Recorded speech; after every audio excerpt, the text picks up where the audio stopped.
To understand Covington, you have to understand its history. It was the thriving commercial center of all northern Kentucky in the 30s and 40s. We had 60,000 people living in Covington at that time. So you're seeing lots of new people coming into the region. Many of them were immigrants, many Irish, many Germans coming into the area. The community was growing quite rapidly in the 1830s and 1840s. By 1850, Covington was actually the second largest city in the Commonwealth and remained that for almost a century. So like a lot of urban communities, you saw urban flight. These communities were all built around the streetcar. Of course, the streetcars went away at the turn of the century. Buses replaced the streetcars, and automobiles took over. And those people with automobiles started moving out to the country, the suburbs, outside the urban areas. And so in the 70s, at one point, Covington was recognized as one of the most distressed cities in the country by the Housing and Urban Development Agency of the federal government. But in the 80s, and then into the 90s, we started to see a revitalization and rehabilitation of a lot of buildings in Covington, in large part because of the history of the city and the historic buildings here. Probably one of the most significant historical structures in the whole city was the Oddfellows Hall. I found out about the building through my grandmother because when you would come to our church, which is Trinity Church right down the street, you'd have to usually stop at 5th and Madison. And she would bring me to church and talk about that building in the Oddfellows Hall and what a neat building it was. I kind of learned about it even as a kid. Built in 1856, Covington's Oddfellows Hall began as a meeting place for the Independent Order of Oddfellows, a fraternal organization dedicated to promoting charity, philanthropy, and community welfare. Their principles are encapsulated in their motto: friendship, love, and truth. It was also built by the gentleman who financed the Roebling Bridge, which was Amos Schinkel, a banker and an investor in Covington. He was good friends with John Roebling, and it's not proven, but the Smithsonian seems to think that John Roebling had a hand in engineering this building. This building, the Oddfellows Hall, is Greek Revival. So it's an earlier architectural style.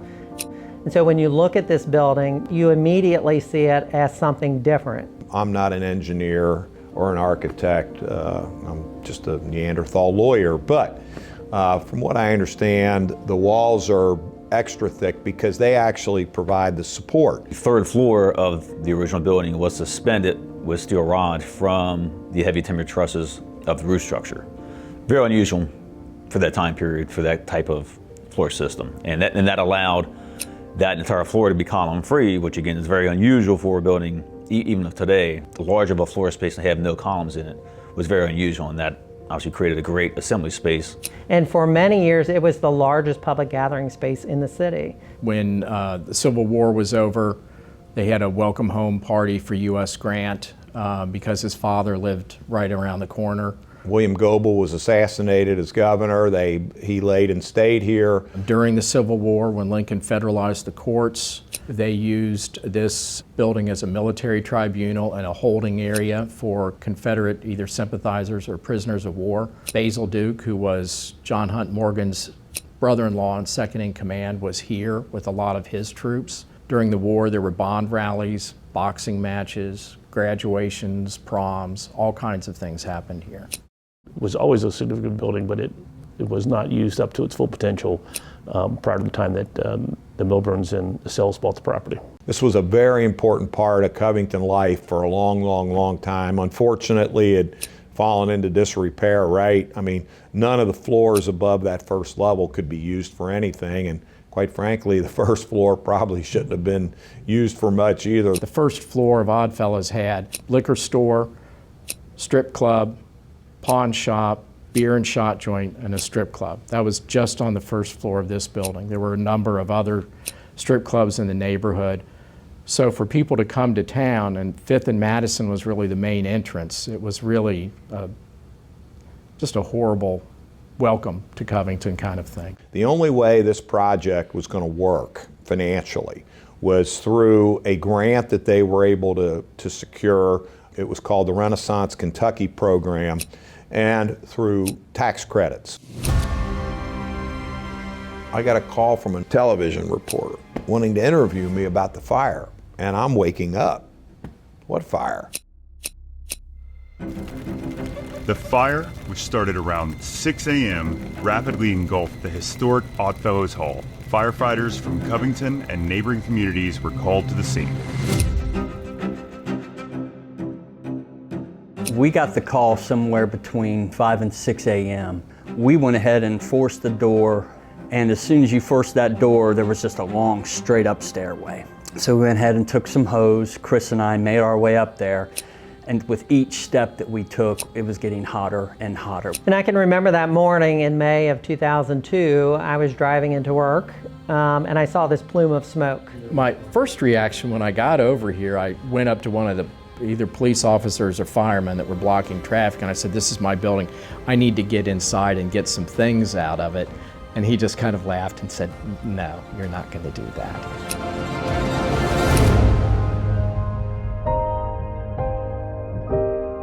Mike Wildy, who was the captain on Truck 1 that day, had entered the front door right off of Madison.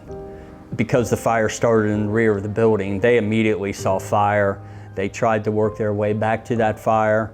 It had a head start. And Mike had called an evacuation tone. The fire department had actually done a pre-planning on this building. They realized that the top floor was a suspended ceiling, but they knew that if there was a fire in this building, that suspended top floor would likely come crushing down into the rest of the floors, and that's exactly what happened.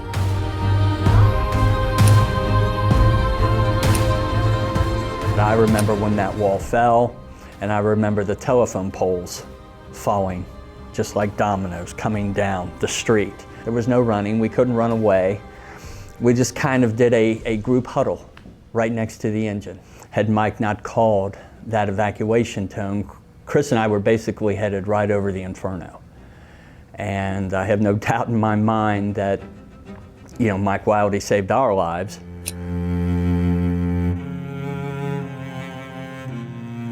And at that point, we were convinced that we probably had lost the building. And it just really struck me that this is going to be a really bad day. But after the fire was over, then it became, okay, what's going to happen to this building? I remember thinking, you can't replace a place like this. And you can't. In all honesty, you can't. It was a little bit of shock, because literally we're just getting ready the contractor was lined up, ready to go. There was a fellow firefighter who was here the next day, but he was working and he brought me a brick from the building. And I still had that brick in my office. But that brick was always a reminder for me that everyone was very fortunate that we didn't have any serious injuries or a loss of life.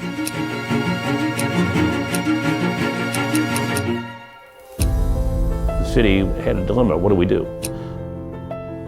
This is dangerous. There's walls being held up with nothing to support them.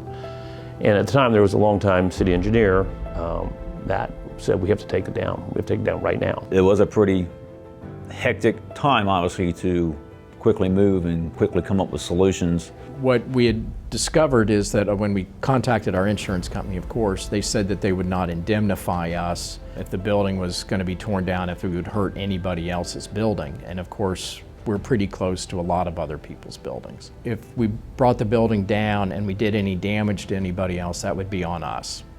So that meant we had to pay to shore up all of the walls to take the building down. So that was our first realization that, well, maybe it might make sense to do something else. We got the news media call, and I said, why don't we say the building's been around for 150 years, let's give it a couple more weeks. And so that's what we did. The developers, Tony and Damien, they were able to find a contractor that was able to, within that 2-week period, install pretty significant I-beams that connected to the walls to hold them in place. Andrew was a dear friend. He couldn't stomach to see the building when it was on fire. So by lunchtime, it was pretty much out, but he came up and started looking at the building. He was the first one that said, there's no reason to tear this building down, we can save it. That was a Tuesday afternoon.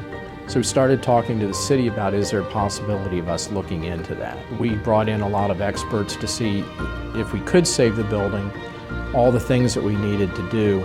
The only way to do that was to drop in a steel frame inside the building to now reattach the masonry walls to a steel frame. It was a project that I never, of any type I had worked on before, and just to see the techniques necessary to reconstruct it was something I've not seen since. One, you can't build these like this anymore. We just don't have the, honestly, I don't think we have the craftsmen to do it. Clients don't have the money to do it, but it was such a significant building. So I think the combination of those factors made it really important to save it. This project doesn't work without the historic tax credits. And because the wall had been busted out on the front side, it created a real interesting issue for the United States Department of the Interior, who certifies the tax credits. And if it wasn't for the Kentucky Historical Society and their help, I'm not sure we would have ever been able to keep those tax credits in place. When you have a catastrophe like this, so much of the original building still has to be there in order for you to maintain the tax credits. And if you can envision, it's roughly a little more than 3/4 of the original building. When the floor came out, it knocked out almost that entire wall, but there was a little piece still left, and it formed almost a U. And that piece that was maintained and the 3 other walls that stayed were what helped us keep the tax credits, because that got us over that 75% threshold. That allowed us to keep the tax credits. And I will tell you, the Historical Society really came to bat for Tony and Damien and everybody else to help us keep this building. The fire did allow the building to be updated and to put back into its original form on the exterior, but to do the interior in a way that made it much more functional than it would have been otherwise. I recognize the legacy and the contributions in things that have been done before us are what help make us great and help us live the lives we live today. And so to be able to have a building like this and just sit back and imagine the lives it's impacted, what's happened here, the differences it's made to this community. Lo and behold, I want to honor the folks from the past and what they've done, and I want to use that to say I want to be as good as they are and make some smart decisions today to help further mankind and do the right things in life. The magic that happened to us when we moved here, when you basically take your organization and you step up into an environment that is like this, with the history, with the stories you can tell, this place transformed us, made us become a better company. Our customers wanted to be here constantly, and it just changed the whole nature of our business. The building has the magic. I'm very glad and I'm very proud of what they did to the building, because 15 years later, in 2017, my daughter had her wedding reception here. So, and I had honestly, truly, really not even been back to the building until that time. So kind of just a lot of emotions came, not only because my daughter was getting married, but the fact that she celebrated her new life here, and it kind of just put everything in perspective. There are some people out there who are visionaries. They can see an unpolished jewel and see not only what it's going to take to polish it, but in the end, what that's going to do not only for that jewel, but everything that surrounds it. Oddfellows Hall, to the untrained eye, looked like a boarded up building with a couple of strip bars on the first floor. But to those visionaries, they saw the potential in this building. I think it shows the importance of authentic roots, and it now fits into the entire fabric of what downtown Covington's all about. It's a strange twist of history. You know, you see something tragic happen, but you make something good out of it, and I think that's what happened.